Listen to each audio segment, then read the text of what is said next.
Good morning all of you, welcome back विज्ञान विवेक channel. हमारा विज्ञान विषय चल रहा है, बहुत सारे चैप्टर इसमें हो चुके हैं। मुझे पूरा विश्वास है कि आप लोग इन चैप्टर्स का रिवीजन जरूर करते होंगे। इनको बार बार रिवाइज कीजिएगा, अपने खुद के शब्दों में नोट्स बनाइएगा, जिससे कि आप इजीली इनको समझ सको, इजीली इनके बारे में आप जानकारी ले सको। तो आज हमारा एक नया चैप्टर है जिसकी शुरुआत हम कर रहे हैं, जिसका नाम है पृथ्वी की संरचना। यानी पृथ्वी जो है, जिसके ऊपर हम अपना निवास स्थान बनाए हुए हैं, जिस पर रह करके हम अन्य प्राणी या अजैविक घटक है उनका अस्तित्व बना हुआ है, तो उसकी उत्पत्ति कैसे हुई होगी। माना जाता है कि करोड़ों वर्षों पहले या अरबों वर्ष है, जैसे इसकी उत्पत्ति जो है वो लगभग 4.5 अरब पहले की मानी जाती है। ठीक है, तो इससे भी पहले सूर्य जो है, उस सूर्य के कारण ही पृथ्वी की उत्पत्ति मानी जाती है। प्रारंभ में माना गया था कि जो ये पृथ्वी जैसी संरचना है, जिसके ऊपर सिर्फ ये पृथ्वी है, जिसके बारे में हम ये कह सकते हैं कि यहाँ जीवन संभव है।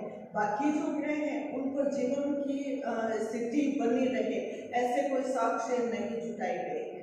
कुछ संभावनाएं मंगल ग्रह पर थी या मानी गई है, या इसके बारे में जानकारी जुटाई जा रही है, जो कि आगे सफलता मिलने पर ही समझ में आएगा कि वास्तविक स्थिति क्या है। ये जो पृथ्वी है, पृथ्वी सूर्य से लगभग 15 करोड़ किलोमीटर की दूरी पर स्थित है। अब देखिए कितनी दूरी है, और जब हम देखते हैं तब ऐसे लगता है सूर्य थोड़ा नजदीक है। और पृथ्वी क्या करती है, अपनी ही दूरी पर, जैसे ये है तो अपनी ही दूरी पर ऐसे चक्कर लगाती है। सपोज कीजिए सूरज इधर है तो सूरज इधर होगा, उधर पृथ्वी का जो भाग इससे संपर्क में रहेगा उधर दिन रहेगा, और जो भाग इससे ऑपोजिट रहेगा उधर क्या रहेगा, रात रहेगी। कहने का मतलब कि दिन और रात ये पृथ्वी की अपनी धुरी पर जो गति है, घूमना है, उसकी वजह से होता है। सूर्य की तरफ जो भाग होगा उधर दिन होगा, और सूर्य के ऑपोजिट जो भाग होगा उधर रात होगा। अर्थात दिन रात बनने का कारण इसका अपनी धुरी पर भ्रमण है। दूसरा, ये जो पृथ्वी भ्रमण करती है अपनी ही दूरी पर, वो 24 घंटे में एक चक्र पूरा करती है। ठीक है। दूसरा, पृथ्वी इस सूर्य के चारों तरफ अपनी ही दूरी पर घूमती इसके चारों तरफ 365 दिन, अर्थात एक वर्ष में एक ये घूमने की प्रक्रिया कंप्लीट होती है, एक चक्कर इसका पूरा होता है। तो इस प्रकार से हम देख सकते हैं कि सूर्य जो है उसके चारों तरफ पृथ्वी के घूमने की क्रिया इस प्रकार से होती है। पृथ्वी जो है, सबसे पहले हम ये जानेंगे कि पृथ्वी की उत्पत्ति कैसे हुई, पृथ्वी का विकास कैसे हुआ। पृथ्वी की उत्पत्ति एवं विकास, जैसे अभी मैंने बताया था कि लगभग 4.5 अरब पहले, वर्ष पहले इसकी उत्पत्ति हुई। यानी अब तक इसको काफी लंबा समय हो गया है पृथ्वी की उत्पत्ति में। ऐसा माना गया कि पृथ्वी की जो उत्पत्ति है उसके अंदर सूर्य का सबसे महत्वपूर्ण भाग, सूर्य की बहुत ही महत्वपूर्ण भूमिका थी। सूर्य से कोई तारा आया और वो तारा आकर इसके नजदीक पहुंचा। इसके नजदीक पहुंचने से क्या हुआ, इस सूर्य से बाहर की तरफ कुछ गर्म पदार्थ स्थापित हुआ, और ये तारा तो अपनी जगह पर चला गया, वापस चला गया, इसके नजदीक आया और वापस चला गया। ये जो द्रवित भाग था जो काफी गर्म था, ये एक उभार लेकर के बाहर की तरफ आया। ठीक है, जिसके किनारे तो क्या थे, पतले थे, किनारे जो सीधे थे वो तो पतले थे, और बीच वाला भाग था वो क्या था, मोटा था। ये मोटा था। धीरे धीरे क्या हुई कि धीरे धीरे आगे खिसकते रहे, गर्म थी, गति होती रही, जितना तीव्रता से ये चक्कर लगा सकते थे, गति कर सकते थे, उतना इससे दूर होता गया पदार्थ, और चक्कर लगाते लगाते ये विभिन्न ग्रहों में बदलते रहे। जब इन ग्रहों को इस सूर्य के सापेक्ष दूरी पर ले जाया जाता है तो एक इस प्रकार से किनारे पतले पतले होंगे, बीच से फिर क्या हो जाएगा, मोटे होंगे। इस प्रकार की संरचना इसके अंदर बनती नजर आती है, जो एक सितार की जैसे संरचना को बताता है। तो इस प्रकार से हम कह सकते हैं कि सूर्य जो है, उस सूर्य से ये जो पदार्थ निकला उससे फिर पृथ्वी की उत्पत्ति हुई, पहली घटना। दूसरी जो ये है पृथ्वी है, पृथ्वी का जब निर्माण हो गया तब माना गया कि पृथ्वी का विकास कैसे हो रहा है। पृथ्वी जब बन गई उस समय उसके बाहर वाला भाग है और इसका केंद्रीय भाग है, दोनों में कुछ अंतर पाया गया। पहले ये भाग क्या था, बहुत अधिक गर्म था। बहुत अधिक गर्म होने के कारण इसमें लगातार घूमने की यानी चक्कर लगने की क्रिया होती रही। इसको ठंडा होने में बहुत अधिक समय लग गया। बहुत अधिक लंबे समय के बाद में ये पृथ्वी ठंडी हुई, पहले गर्म थी। जैसे जैसे इसका किनारे वाला भाग ठंडा होता वैसे वैसे क्या होता है, इसमें चक्करने की क्रिया हो जाती है, यानी वो पदार्थ जो भारी परत थी वो ठंडी होती तो वो उससे पृथक हो जाती। इसका मतलब उसमें अभी तक ठंडेपन की क्रिया, पूरी पृथ्वी अभी ठंडी नहीं थी। कुछ समय बाद में यानी काफी करोड़ों वर्ष पहले ये पृथ्वी जो है वो ठंडी हो गई। ठंडी होने के बाद में इसका गहराई वाला भाग बना, इसका सतह वाला भाग बना और वायुमंडलीय भाग बन गया। यानी वायुमंडलीय भाग था वहां पर गैसों का जमाव हो गया, जो केंद्रीय भाग था वहां पर हल्के तत्व भारी तत्व पहुंच गए और ये सतह वाला भाग था यहाँ पर हल्के तत्वों का अवक्षेपण प्रारंभ हो गया। तो इस प्रकार से पृथ्वी के 3 भाग बन गए, यानी पृथ्वी की संरचना जो आगे हम लेने वाले हैं कि पृथ्वी की संरचना में ये 3 स्वरूप या 3 आकार के 3 प्रकार की संरचनाओं में इसको हम समझ सकते हैं। इस प्रकार से ये जो पृथ्वी है, पृथ्वी का बाहर वाला भाग है या अंदर केंद्रीय भाग है या वायुमंडलीय भाग है, इस प्रकार से ये 3 भाग इसमें काफी लंबे समय के बाद में बनते गए। ठीक है, एक और विशेष बात इसकी कि पृथ्वी जो है, ये पृथ्वी जब अपनी दूरी पर चक्कर लगाती है तो बिल्कुल सीधी नहीं होती, कुछ ये झुकी हुई रहती है। ये इसका जो झुकाव होता है वो इतने डिग्री पर होता है, 23.5 डिग्री अंश पर ये झुकी रहती है। ये इसके झुकने के कारण ही जो सूर्य है उस सूर्य के उत्तरायण नाम सुना होगा और दक्षिणायन। सूर्य 6 महीने उत्तर दिशा इस साइड में है तो उत्तर की ओर से निकलता है और 6 महीने दक्षिण की ओर से खिसक जाता है। निकलता नहीं है, निकलना तो किधर से, उदय तो किधर से होगा, पूर्व दिशा में, लेकिन उत्तरायण होता है या फिर दक्षिणायन होता है, थोड़ी सी की दिशा परिवर्तित हो जाती है सूर्य ऊर्जा की। ठीक है, इस अंश पर झुकी होने के कारण ही जो ऋतुएं हैं वो हमें देखने को मिलती है। ऋतुओं का बनना है वो इसकी वजह से है। तो ये 2 विशेष घटनाएं हैं जो कि इस डिग्री पर इसका अंश मुड़ना या इसका झुकाव जो है उसकी वजह से हम देख सकते हैं। तो इस प्रकार से हमने इसकी संरचना और ये देखा। अब हम देखते हैं उत्पत्ति और इसके विकास को देखा। अब हम देखते हैं कि पृथ्वी की संरचना क्या रही होगी। पृथ्वी जो है उसकी संरचना, पृथ्वी की संरचना में हम अभी देखा है हमने पृथ्वी की संरचना। अभी हमने देखा कि पृथ्वी में केंद्रीय भाग होता है, इसका सतह वाला भाग होता है और वायुमंडलीय भाग होता है। ठीक है, अभी इतना ही पता है। सबसे पहले हम पृथ्वी के 3 भागों को देखेंगे। सबसे भारी जो भाग होता है वो कहलाता है इसका भूपर्वत। इसको पृथ्वी का आवरण भी कहते हैं, आवरण भी होता है। दूसरा इसका बीच वाला जो भाग होता है उसको कहते हैं मेंटल, वो मेंटल नहीं है। तीसरा भाग है इसका आंतरिक जो कि कोर कहलाता है, गहराई वाला। ठीक है। ये तीन भाग इसमें मौजूद होते हैं, भूपर्पट्टी, मेंटल और थ्रोट वाला भाग। ठीक है, ये तीन संरचना इसके अंदर मौजूद रहती है। सबसे पहले हम भूपर्पट्टी के आवरण वाला क्षेत्र देखते हैं। भूपर्पट्टी और आवरण वाले क्षेत्र में हम देखते हैं कि जल और स्थल तीन दो भाग होते हैं, जिनका इस प्रकार से, यानी ये जो स्थल वाला भाग होता है और ये होता है जलीय भाग। ठीक है, ये स्थल वाला भाग है और यह जलीय भाग है, इसमें जीवन संभव है। कहने का मतलब भूपर्पट्टी वाली जो संरचना है उसमें जीवन की संभावना बनी रहती है। स्थल वाले भाग में फिर स्थल वाला भाग आ जाएगा और वायुमंडलीय भाग आ जाएगा। इसके अंदर समुद्र या नदियां, इस प्रकार के जो जलाशय है उनको हम शामिल कर सकते हैं।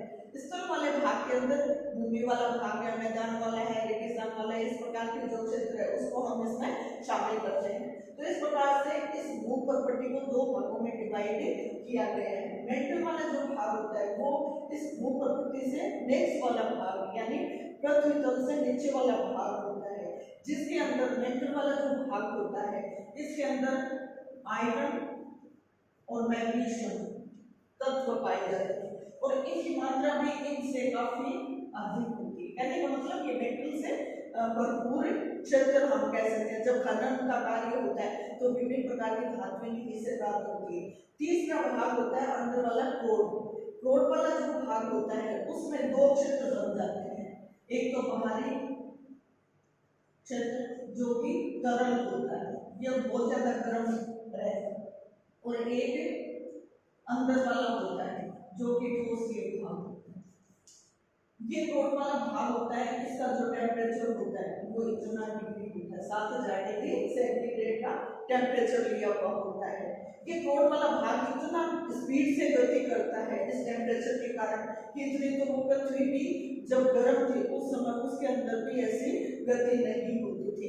तो इस प्रकार से हम देख सकते हैं ये जो क्रोड वाला भाग है इसमें और एक विशेषता होती है, जैसे इसमें आयरन और मैग्नीशियम था, इसमें भी शुद्ध आयरन उपस्थित होता है। और कुछ वैज्ञानिक मानते हैं कि ये जो इसका अंदर वाला भाग होता है और का आंतरिक भाग होता है उसमें सोना और प्लेटिनम जैसे महंगी धातुएं हैं वो भी इसमें मौजूद होती है। तो इस प्रकार से हम देख सकते हैं कि पृथ्वी के ये तीन भाग बताए हुए हैं, जिनके अंदर हम विशेषकर ये हमारे सामने है, जिनके बारे में हमने देखा है। ठीक है, अब हम इनसे संबंधित कुछ और जानकारी देखते हैं। जैसे ये भूपर्पट्टी वाला भाग है, इस भूपर्पट्टी वाले भाग के अंदर जो चट्टानें हैं वो धीरे धीरे क्या होती है, खिसकती है। दाब मिल रहा है, नीचे से दाब लग रहा है, वो चट्टानें क्या हो जाएंगी, फैलेंगी। जैसे दाब कम होगा तो वो क्या हो जाएगी, चट्टानें सिकुड़ जाएगी। वो फैलने और सिकुड़ने से क्या होती है, वो चटकना प्रारंभ हो जाती है। उनके चटकने से, यानी ये जो चट्टानें अपना रूप बदल रही है, उस रूप से एक विवर्तनिक संरचना बनती है, जिसको विवर्तनिक प्लेट कहा जाता है।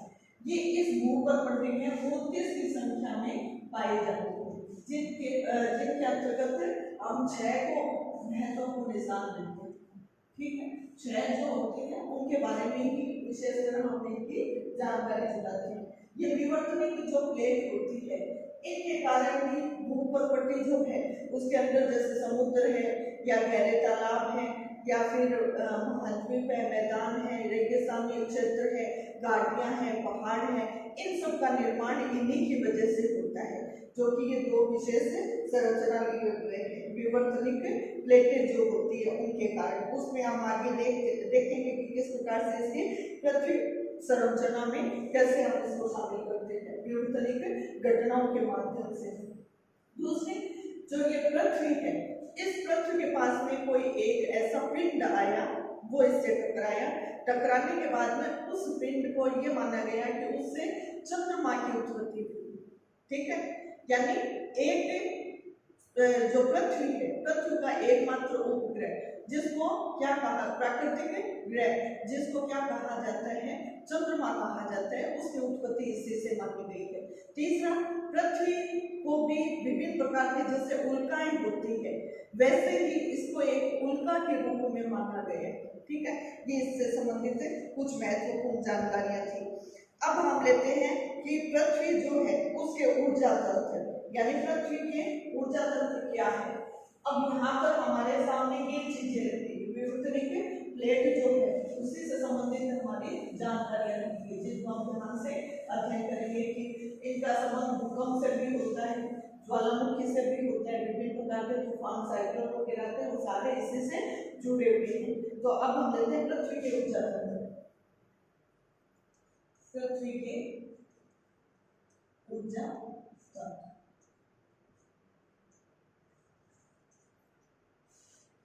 पृथ्वी के ऊर्जा तंत्र से अभिप्राय क्या है कि पृथ्वी का, अभी हमने देखा था कि 70% हिस्सा जलीय होता है, 30% हिस्सा जो है वो स्थलीय होता है। जल के अंदर हम महासागरों को ले सकते हैं, महाद्वीप वाला एरिया भी उधर ही आ जाएगा, ये द्वीप वाला एरिया भी आएगा, ये सारे उधर आ जाएंगे। स्थल वाले के अंदर क्या होगा, जैसे पर्वत भी आ गए या फिर घाटियां आ गई, या स्थल वाला जो भाग है वो आ गया, मैदानी भाग आ गया, ये सारे सारे किस में आ जाएंगे, स्थल वाले भाग में शामिल किए जाएंगे। अब इसके अंदर जैसे हम देखें कि जो प्रारंभिक स्थिति थी, जहाँ आज हिमालय पर्वत है, वहाँ की जब प्रारंभिक स्थिति को देखा गया तब ये माना गया कि उस हिमालय पर्वत जो आज उपस्थित है वहाँ पर 33 सागर मौजूद था, और उसी से फिर आज जाकर के क्या बने हैं, हिमाचल के जो पर्वत है वो पृथ्वी की सतह को बदलने वाली जो पृथ्वी की सतह है, जिससे सागर बने, महासागर बने, या महाद्वीप बने, या द्वीप बने, या फिर पहाड़ बने, या फिर खाइयां बनी, घाटियां बनी, ये सारी जो प्रक्रियाएं हैं वो किसके कारण हो रही है, वो विवर्तनिक प्लेट के कारण होती है।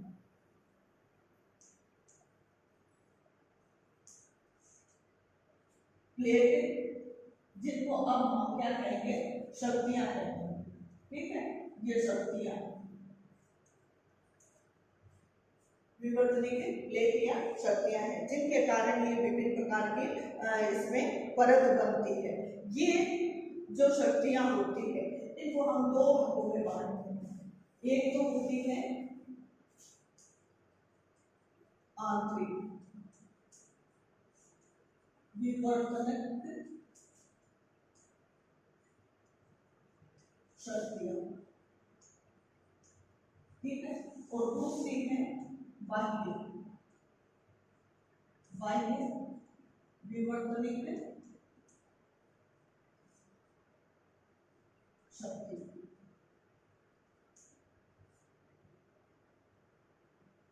ये दो प्रकार के हैं जिनके बारे में हम अध्ययन करने वाले हैं। सबसे पहले हम आंतरिक के बारे में देखें तो पृथ्वी के अंदर वाली सतह से जुड़ा हुआ है। पृथ्वी के अंदर वाली सतह से क्या अभिप्राय है, जब गहराई में जाते हैं तब हमने अभी इसकी संरचना में लिया था कि किस प्रकार से अंदर की तरफ मैग्मा बाहर निकलता है। तो वो मैग्मा रूपी भाग है वो क्या है, द्रवित भाग है। अंदर टेम्परेचर और ताप बढ़ने से क्या होता है, वो चट्टान के साथ में, चट्टान के फटने के साथ में बाहर की तरफ वो द्रवित पदार्थ आ जाता है। तो ये उथल पुथल जो होती है वो उथल पुथल किस रूप में हो रही है, वो आंतरिक जो उसका वातावरण है, गहराई वाला, भूगर्भ वाला जो टेम्परेचर है, दाब है, या विभिन्न प्रकार की जो क्रियाएं हैं उनके कारण क्या होता है, ऊपर नीचे उनमें ये क्रियाएं चलती रहती है, उथल पुथल होती रहती है, जिससे इसकी संरचना ही क्या होती है, एक नए रूप में ढल जाती है। ऐसे इसके अंदर हम ले कि ये जो चट्टानें होती है, पृथ्वी की गहराई होती है, उस पृथ्वी की गहराई के अंदर ताप बढ़ने से जो ये मेघमा बाहर निकलता है, तो वो मेघमा बाहर निकलना एक विशेष घटना है। उस घटना के कारण क्या होता है, उसका स्वरूप भी बदल जाता है। किसका, वो चट्टान से निकल रही है, ये गहरे जो द्रवित भाग को बाहर लेकर निकल रही है, वो एक नई संरचना के रूप में वहां पर विकसित हो जाता है। ये जो आंतरिक विवर्तन शक्तियां होती है, ये आंतरिक विवर्तन शक्ति, अभी इसी के बारे में हम अध्ययन करते हैं, इसके बारे में हम बाद में अध्ययन करेंगे। इसके अंदर आंतरिक विवर्तन वाली जो घटना होती है उसमें जो भूगर्भ वाला क्षेत्र होता है, मान लीजिए ये आंतरिक जो विवर्तनिक शक्तियां इसके लंबवत कार्य करेगी तो क्या हो जाएगा, वो उथल पुथल का कार्य कैसे होगा, गर्भ से बाहर की तरफ, फिर केंद्रीय भाग की तरफ, फिर बाहर की तरफ, फिर केंद्रीय भाग की तरफ, ऐसे होता रहेगा। जिसके अंदर एक विशेष जो स्थिति है वो बनती है, जिसको हम क्या कहते हैं, इसका महाद्वीप बनना है, द्वीप बनना है, या फिर पठार बनना है, या मैदानी भाग का निर्माण होना है, या फिर समुद्री क्षेत्र का निर्माण होना है। ये सब कब होंगे, जब ये विवर्तनिक शक्तियां लंबवत होगी। किसके, ये जो केंद्रीय भाग, भूगर्भ का केंद्रीय भाग है, इसके लंबवत रहेंगे। उस स्थिति में क्या हो जाएगा, समुद्र, महाद्वीप, महाद्वीप है, द्वीप है, पठार भाग है, इनका विशेषकर निर्माण होता है। ठीक है, पहले स्थिति ये वाली। दूसरी स्थिति क्या होती है, जब इसके क्षैतिज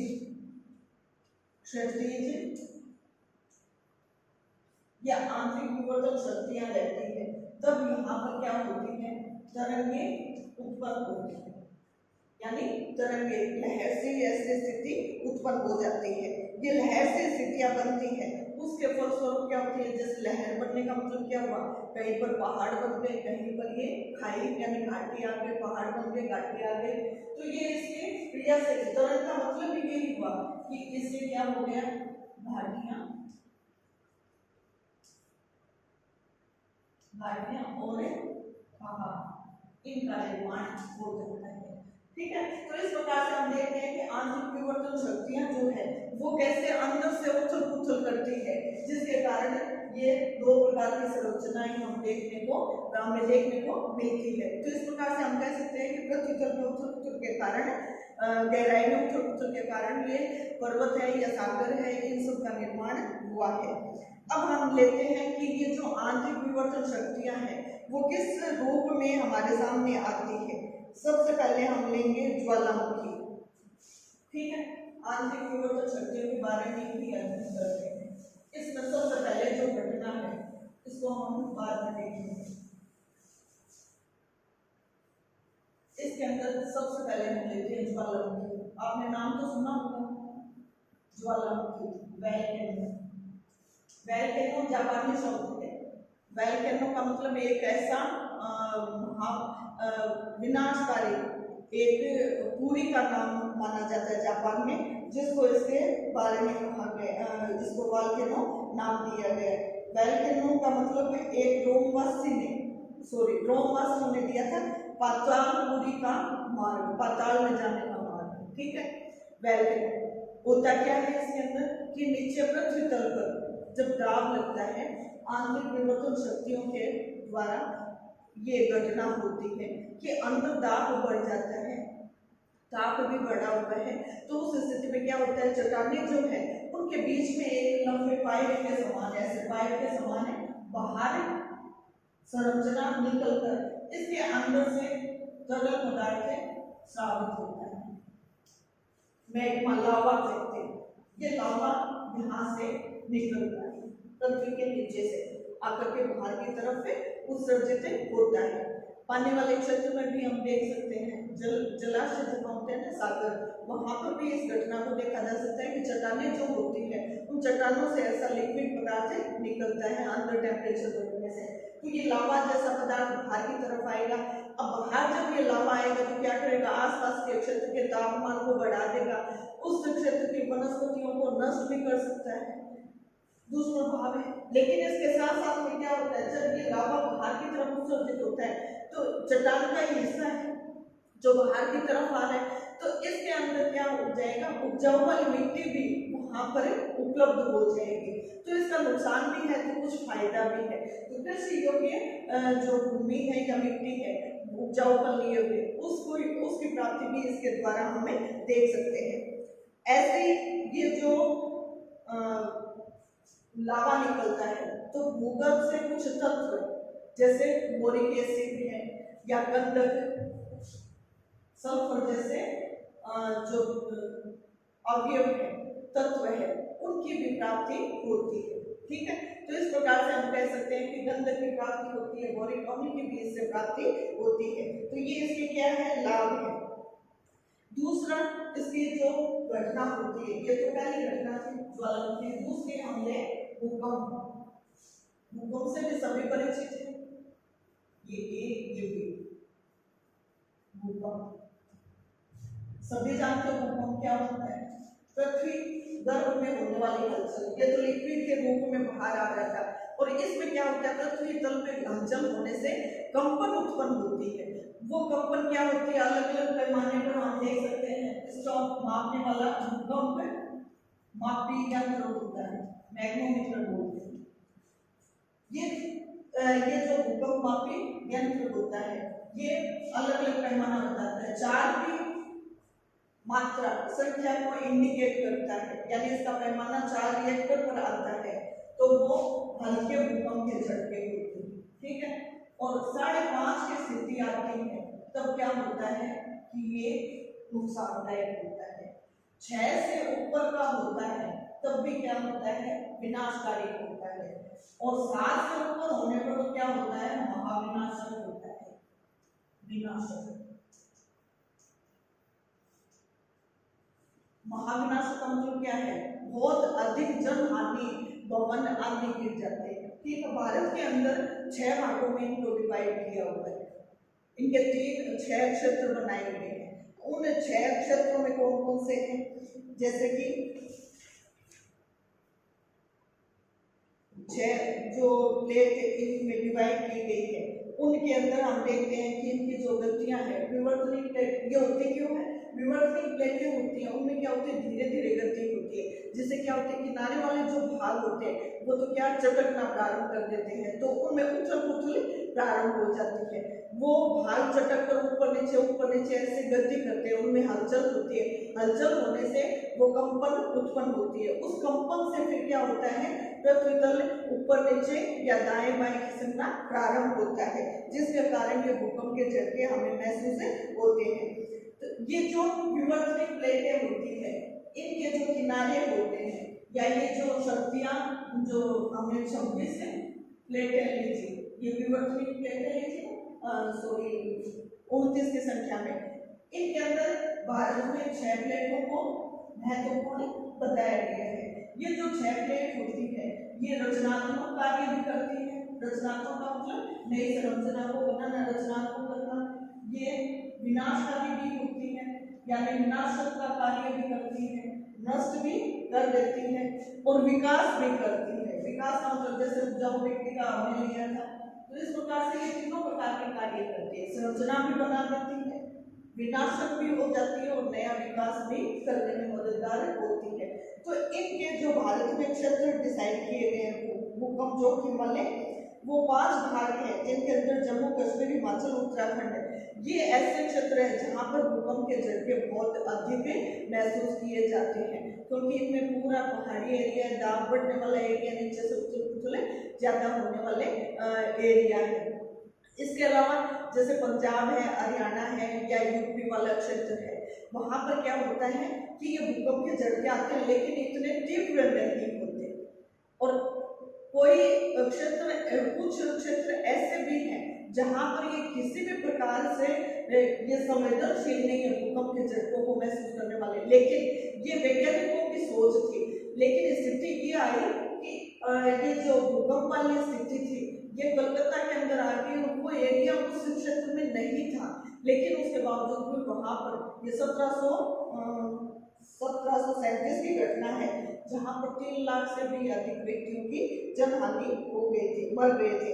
तो इस प्रकार से हम कह सकते हैं कि ये जो भूकंप की स्थिति है, वो कई प्रकार से हानिकारक होती है। अब भूकंप को लाने के लिए, जैसे ये जो ऊपर पट्टियां हैं, जिसके बारे में हमने देखा कि उनके किनारों के द्वारा इस प्रकार की घटनाएं होती है, जिनके द्वारा इस प्रकार से प्राकृतिक असंतुलन उत्पन्न होने से ये घटनाएं देखने को मिलती है। ठीक है, फिर हम देखते हैं सुनामी। नाम सुना होगा सुनामी? सुनामी क्या? समुद्र से उठने वाली भूकंप ही है एक प्रकार से सुनामी। लहरें पहाड़ की तरफ आ जाती है।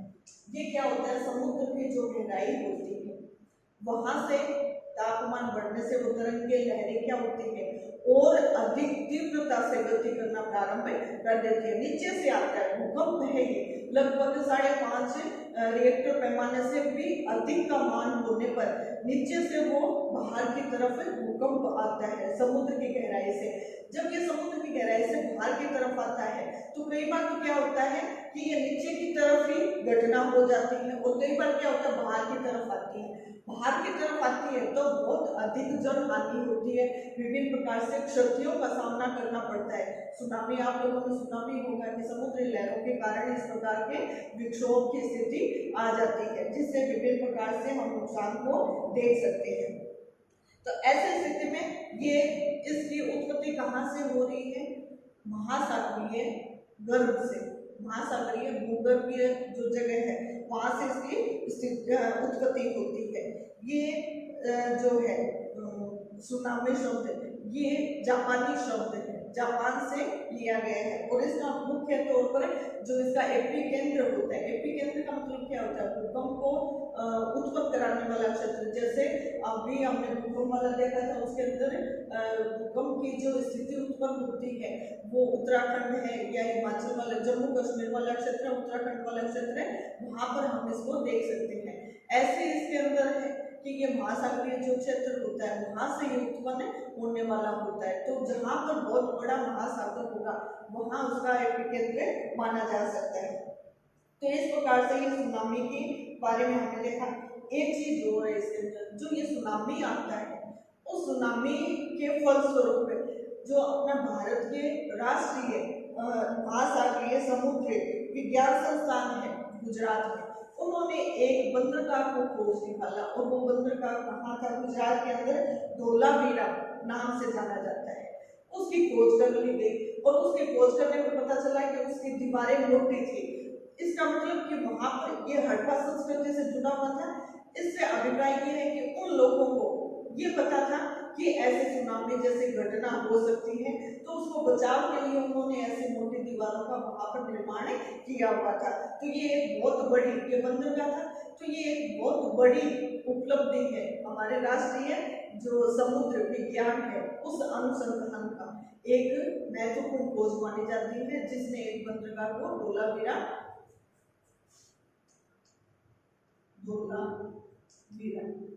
जो गुजरात का है।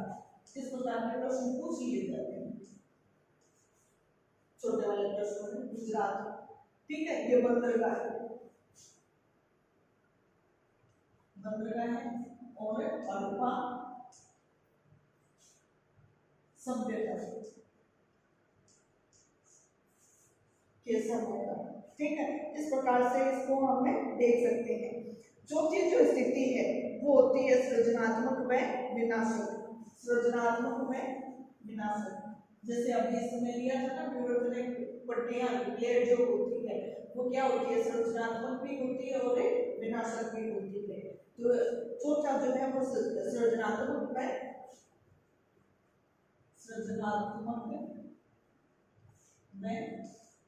विनाशक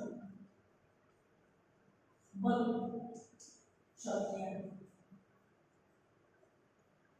जिनके अंदर पहाड़ है, समुद्र है या जलाशय है, मैदानी क्षेत्र है, उनका निर्माण हो जाता है, ठीक है। तो ये भी क्या होता है कि नीचे से होने वाले उथल पुथल के कारण ही कई बार क्या होता है, आंतरिक जो विवर्तनिक शक्तियां हैं उनके कारण जल बाहर की तरफ आकर के दूर तक क्षेत्र में फैल जाता है, एक नए क्षेत्र को उत्पन्न कर देता है। कई बार क्या होता है, बाह्य शक्तियां होती है वो भी उसके साथ में सम्मिलित हो जाती है। तो एक विनाशकारी भी होता है तो एक सृजनात्मकता का भी वहां पर कार्य हो जाता है। पर्वत बन रहा है, पहाड़ बन रहा है, इसका मतलब वो क्या है? एक नए क्षेत्र को उत्पन्न कर रहा है, तो वो तो उसकी सृजनात्मकता हो गई। और कोई पहाड़ नष्ट हो गया यानी चट्टानें हैं वो टूट गई, टूट करके छोटे छोटे मिट्टी के कणों में परिवर्तित हो गई, तो इसका मतलब क्या हुआ? वो पहाड़, वो चट्टान तो नष्ट हो गई लेकिन मैदानी क्षेत्र को उसने क्या कर दिया? बना दिया। तो विनाश तो उस चट्टान का हुआ लेकिन सृजनात्मकता किसकी? उस मैदानी क्षेत्र की भी जो उस चट्टान के फलस्वरूप बनी होगी, ठीक है। अब हम लेंगे बाह्य अभी तक तो अपनी आंतरिक थी, अब हम लेंगे बाह्य विवर्तनिक शक्ति। जैसे आंतरिक थी ऐसे बाह्य होती है, ये तो अंदर से थी, और अब जो लेंगे हम बाह्य